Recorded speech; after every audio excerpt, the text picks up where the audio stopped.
Welcome back. All right, so there's great debate amongst Canuck fans. Is the team better? And if the team's better, how much better is the team really?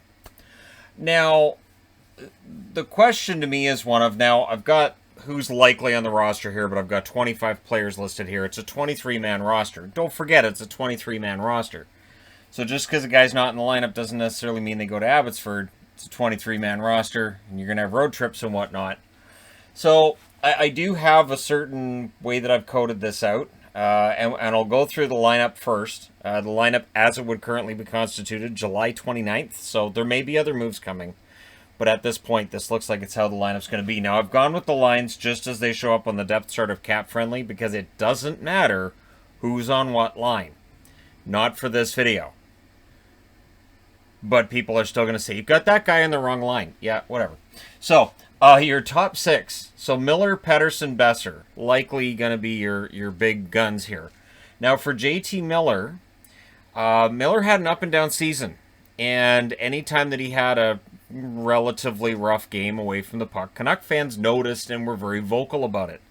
So Miller, you want some more consistency. The points are going to be there, but you want some more consistency in the all-around game. Pettersson, he has to bounce back, he has to be healthy, and he has to get back to being the player he was, not this past season, but the season before. So this past season was a rough one for him, injury being a big part of it. Really slow start out of the gate. He's got to turn that around, right? And Besser, great year, no complaints, fantastic. He's also in a contract year, so look for some big numbers from him. The question with Besser being, can he stay healthy over the full 82-game schedule? Now, on the second line, I think Höglander's going to end up on the second line personally, but again, I went with somebody else's depth chart because it's not a big deal here. Pearson, now for Pearson, last season he had 10 goals and 8 assists for 51 points. When his contract was extended, some Canuck fans weren't overly happy about it. I do think that Pearson ends up on that third line and Höglander probably passes him. I would say that happens. So you have Höglander with Horvat and Garland. The concern I have with that top six is it kind of seems a little bit easy to play against. And it is a concern I've had with Vancouver for years. That they are kind of a team that's easy to play against. They don't go out there and physically punish you. There does seem to have been some moves made by Jim Benning to try to address that, though. So, yeah, Höglander, if that's Höglander, Horvat, Garland, that line has tremendous potential. Garland, of course, the first edition I'm talking about here, and he'll be looking to go out there and prove himself in Vancouver. He's saying all the right things now. We'll see how it goes. So if Pearson drops to that third line, it's likely with Dickinson and Podkolzin.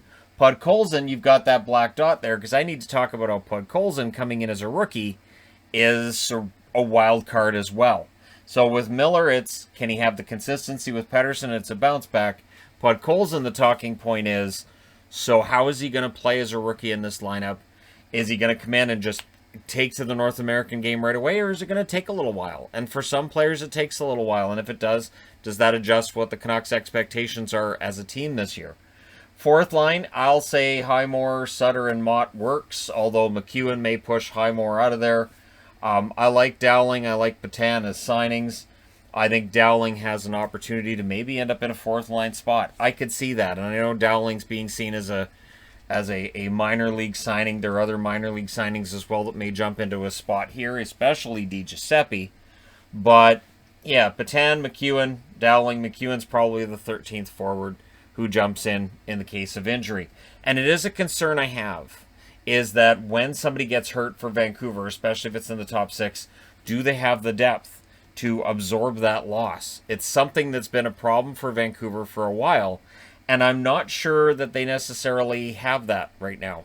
So the forward group, I think, is good. I think they could be a little bit tougher to play against than last season, but are they a playoff team is a question mark. Now the blue line, where everything's kind of different, right? Where we've seen a lot of guys out, and I'll get into who's out after I talk about the rest of the lineup. But you've got Hughes, and I've put the heights of the defensemen, and here's why. Tampa, it was a land of giants for the Stanley Cup final this year, right? Montreal, pretty big defense as well. St. Louis, when they win the Cup in 2019, pretty big defense. And obviously Tampa in 2020, big defense too. So it feels like that matters, and it's becoming more and more of a feature. Vancouver, to their credit, when adding defensemen, mostly on the over 6 foot side. Quinn Hughes, though, at 5'10", is a little bit smaller. Hughes needs to have a bounce back season. He had a rough year overall. Hughes is absolutely going to be looking to have that bounce back.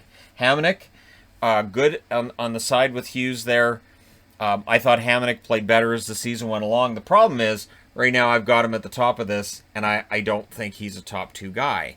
Now, Ekman Larson could very well be. Ekman Larson coming off of a couple of rough years in Arizona. And yes, Arizona's a team that struggled, but Ekman Larson's been part of that. Of course, he's the new addition. He's 6'2". If he ends up playing with Myers, who's 6'8", the question mark with Myers is, do we get the one from last year? Now, there are Canuck fans who aren't fans of Myers. I like Tyler Myers. I think he's a good defenseman. Last season, the year before, I was chiming in about how much I was getting frustrated with Myers. It comes down to, does he take penalties? Does he get frustrated? And how hard is he to play against? He's 6'8", but sometimes it feels like he doesn't play like he's 6'8". He could absolutely play that Chara style of game physically, and you don't always get that with him. Ulevy, 6'2". Ulevy, I think, has played well. I know that the analytics community loved what he did in Vancouver. I think as a third pairing guy with Pullman, I don't think that's bad. Here's the thing. Both Pullman and Ulevy are 6'2". But Jack Rathbone played well enough down the stretch for Vancouver that he has to be in the mix, you would think, for top 6 minutes. Now, with Travis Green, does Green scratch Ulevy, which would maybe trigger a few Canuck fans? Because, again, with Green, he does seem to have guys that he may favor over others. So, if he puts in Rathbone at 5'10" over Ulevy that's 6'2", that might go against some of the models of teams that have won championships recently. Hunt, 5'9". They just added him. Hunt was, I want to say Vancouver property. I don't think Vancouver actually had him under a contract. He was in their training camp at one point, ended up signing somewhere else, as I recall. And I liked Brad Hunt. I still do. I think he's a decent puck-moving number 7 guy, right? And, of course, Luke Schenn. Where does Schenn fit into this picture? Because they've signed him to a multi-year deal. You would think Schenn's going to be probably the number 8. But that's the thing. They seem to have improved their depth on the blue line. But outside of Hughes, do they have enough drivers of that offense? Ekman Larson can get you points. Yes, sure. But again, if you look at the whole analytics side, which I know drives some people nuts, and it may throw people off to hear me talking about it, but yeah, I pay attention to the analytics. I pay attention to this. It is a part of the picture, and it makes you wonder how effective this defense is going to be. It's all a matter of whether or not all these pieces to the puzzle come together, right? Now, in net, you've got Demko. Demko, I think, showed this past season that, yeah, he's the starter, and this is my Demko jersey. Believe in Demko. Halak is the backup goaltender. There is a lot of pressure on Halak, I would think, to bounce back from the way the season ended in Boston. It was an ugly ending to the season. I remember him smashing his stick as he left the ice, and I think it was because he knew in that moment he had lost his job to Jeremy Swayman, that it was going to be Rask, it was going to be Swayman, and that he was now the number 3 based on both his performance not being up to par and Swayman being just that good. So the players that are out, the players that are not on this roster that were members of the Canucks organization at the end of last year. Edler, 6'3" defenseman. I'm going to straight up say they will miss Edler. I know that Edler was taking some bad penalties. I think if Edler had come back for third pairing minutes, I don't think it would have bothered people. But you miss that. You miss that experience on the blue line. Holtby had a rough year. Makes sense they bought him out. Erickson, Beagle, Roussel all move on to Arizona. They were in the last year of bad contracts. But Roussel did give them something in that bottom 6 that while it was expensive, he was also a useful player. I also have to throw in, there were times where he was taking some penalties where you're like, I think maybe that was the wrong time to do that. So, again, with them, and of course, Beagle's year was kind of a write-off this past year.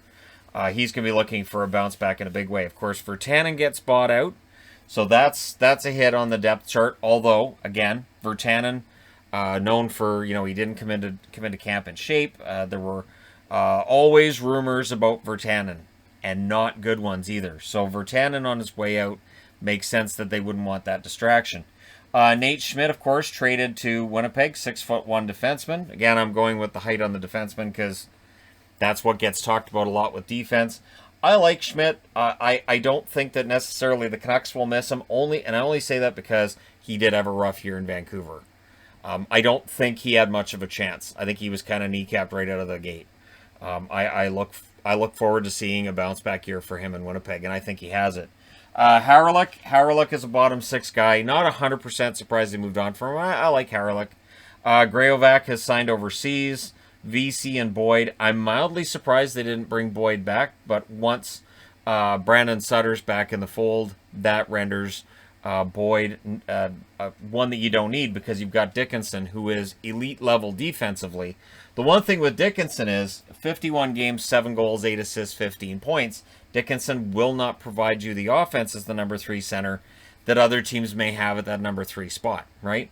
So they're going to have the potential in this lineup to have a top-heavy scoring where your top 6 is getting most of that offense, and you may wish for more offense out of your bottom 6, which has been a storyline with Vancouver for years, right? And Pullman at 39 games and 1 assist. With Pullman, you're not getting offense. So Pullman likely to get paired with, maybe he ends up paired with Hughes. Maybe you pair him with Hughes. Maybe Hamonic ends up paired with Levy or Rathbone. We'll see what they do, right? There are different options here for Travis Green. And of course, with Ekman Larsson, what stands out is the 3 goals, 21 assists, 24 points. Good points. Minus 17, and his overall defensive numbers were not great. He's been trending in the wrong direction. He's trying to turn that around, and he has publicly said that he acknowledges he's had a couple of bad years and he feels he can turn it around. 2 power play goals, 12 power play assists. What's interesting with that is that's 14 power play points out of 24 points. So only 10 of his points 5-on-5 last year. So you may be looking for more 5-on-5 production. And Quinn Hughes scores a lot on the power play as well. So overall, the picture for the Canucks power play may be pretty good. This may be a team that has a pretty good power play this year, which was a feature of the last year of 2019-2020's team as well. So coming back to who's gone. Rafferty, who's signed a deal with, I believe it's Anaheim, right? Defense, 6'1". Rafferty never really broke through in Vancouver. Hopefully he's able to do that in Anaheim. Chatfield, 6'1". He's been signed today. I'm trying to think of who it was that signed him. Not important for this video because Vancouver is no longer owning his rights. Cole Lind, of course, was taken by Seattle. We'll see whether or not he gets an opportunity in Seattle to play. You'll get the depth chart in Seattle. There's no guarantee he's going to break camp with them either. And Michaelis. And I like Michaelis. I think he played well, 15 games, but no points, and they want more offense out of their bottom 6. This is something that they have to get this year, is that offense out of the bottom 6. Now, on the too bad he didn't return side, I'm going to throw out Nikita Trampkin's name. It is a shame Trampkin didn't come in, because Trampkin, at his size, could have been huge. The thing is, if you get Trampkin to come back, do you make the Ekman Larsson deal? Because then you're ending up in a situation where maybe you have too many defensemen, or at the very least too many defensemen playing on the left side, and then you got to look at switching somebody over to the right. And when you get a defenseman on his offside, that can negatively impact their production and their play. Now, hits. And I thought I'd spotlight hits a little bit just because, like I said, Vancouver's been easier to play than a lot of other teams, which can be frustrating. And it can kind of look like a non-effort, where at the end of the game you're like, why didn't they try harder? Why wasn't there more effort? And it's because you don't see the hits, you don't see the takeaways, you don't see that they're really getting into the dirty areas for the puck, right? So Tyler Mott with 100 hits leads their current roster in hits from last year. Luke Shen had 99 hits. That number could very well go up. He should, if he cracks the lineup in the top 6, first off, that means either somebody's got hurt or he's replaced Levy in the lineup, or Rathbone didn't make it, right? But his hits should go up per game in Vancouver.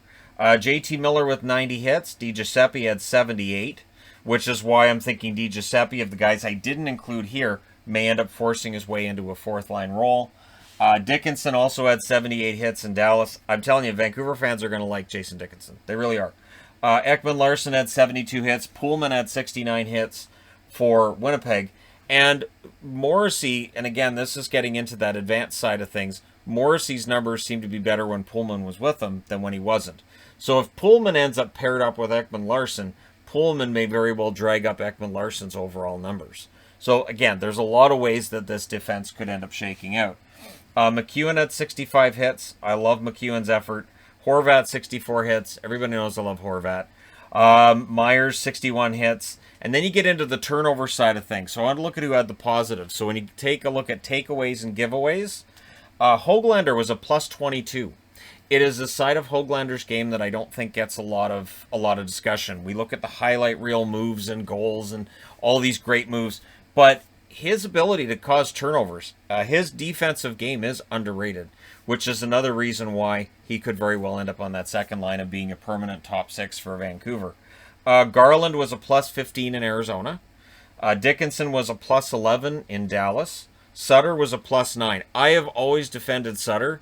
My instance or my take on Sutter's been this. I defend Brandon Sutter as being a useful player, could not defend the cap hit. Now the cap hit is pretty good, and I think as a fourth line center, that's more of a spot where it's going to work out pretty well for Sutter. Tyler Mott was a plus 8, and then you look into the negatives, way more giveaways than takeaways. Pullman's a negative 26. And Hughes was also a negative 26. It was a rough year for Quinn Hughes, who also, if you read into plus minus at all, he was a minus 24. So it was a rough overall year for Quinn Hughes. Now, on the depth side of things, Dries is there as well. He's got some NHL experience. I've mentioned DiGiuseppe a couple of times already, and everybody knows I love the name. And Gadjevich. So Gadjevich, who they were worried they might lose to Seattle, but Seattle opted for Lind instead. Does Gadjevich end up getting into this lineup at some point this year and proving that he belongs? That's something that some Canuck fans have been waiting for. Is this the time? Is this a make-or-break season for him? They also signed Rempel. Bailey and Lockwood are still there as well. Lockwood's very young. Does he end up getting his way into the lineup? And then on the blue line, you've got Bowie, who's still Vancouver Canucks property, 6'2". Brady Keeper, who they signed to a 2-year deal, which tells me he's going to get into this defense somehow. He's 6'2". They signed Stevens. He's 6'1". Jet Wu is 6 foot tall.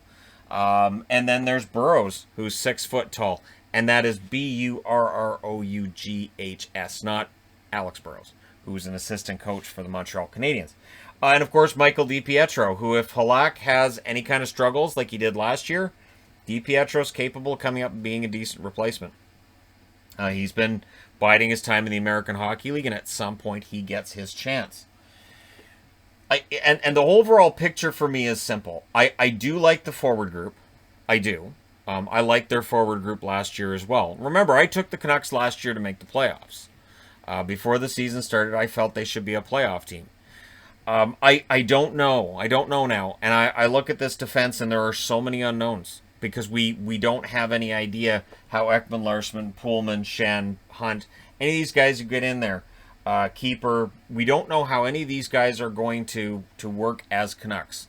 We saw with Nate Schmidt last year. Schmidt had a good year in Vegas. Not fantastic, good year in Vegas.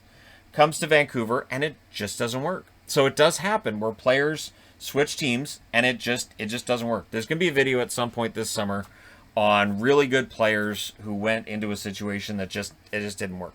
And they didn't last very long there, and they end up getting either traded out or they leave as free agents or whatever it is. But there's always that team where it just feels like it doesn't work, and you can't tell ahead of time. I've seen people trying to project that out. I've seen people saying that certain players, and whether that's with Vancouver or other teams in the offseason, well, if you look at the overall numbers, this guy doesn't seem to fit in. Or this guy fits in great here. And I think we get really caught up in that. And it is impossible to tell with human beings where they're going to excel and where they're not. One thing Nate Schmidt said last year was he's a very sociable guy. And halfway through the season, he really didn't know his own teammates. And he felt like that was negatively impacting him because with all the COVID protocols in place, he couldn't hang out with the guys on the team, right? He couldn't really get to know them, and it just wasn't working. So he gets a fresh start in Winnipeg, and all the best to him. And we'll see this year how things change. I would love nothing more than to see Vancouver finish in the top 3 in the Pacific. And, prove that the Ekman-Larsson contract is just fine. Ekman-Larsson has a huge bounce-back season. I do have some concerns about the top four on the blue line. And again, they could be top-heavy in scoring, which could impact them when they need those goals from the bottom six. Are they able to get them? Dickinson is elite level at shutting down other teams' best players. Can he continue that in Vancouver, or was that part and parcel of playing in Dallas? Dallas has a great defensive scheme and a great defense, sometimes frustratingly so, where I've felt like it's stifled offense. Does that mean that Dickinson scores more goals in Vancouver, and maybe that elite level defense isn't quite there in Vancouver because Vancouver plays a more wide open style? I think Dickinson can score more than he has over the last couple years in Dallas, but again, would that take away from his defense? A lot of question marks, and that's the thing. That's the wonderful thing about this offseason that I think might be the craziest offseason we've seen. Vancouver may not be done. This may not end up being the final roster, right? That's why I'm giving it a couple weeks before season previews, because that'd be crazy to start them now. But yeah, we're going to give it a 2 to 3 week period and see how things go, and then we'll get the season previews started. The boards won't be like this for season previews. It'll probably be a bigger board, and it'll probably be a lot more detailed. I just wanted to take a look at Vancouver's lineup and just give my opinion on things. I do wonder how this is all going to turn out, because the end goal for any general manager should be, and I'm going to win the Stanley Cup if I will get to the Stanley Cup, I will be able to get the win because I did this or because I added these players.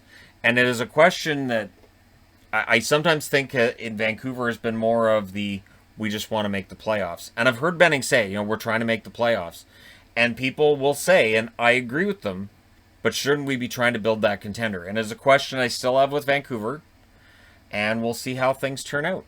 So let me know your thoughts in the comment section below as always. Is Vancouver going to be better next year? And if so, how? And what's your concern with Vancouver if you have one? Again, for me, mine are more of the chemistry issues, and I've still got my concerns on the blue line. But let me know your thoughts.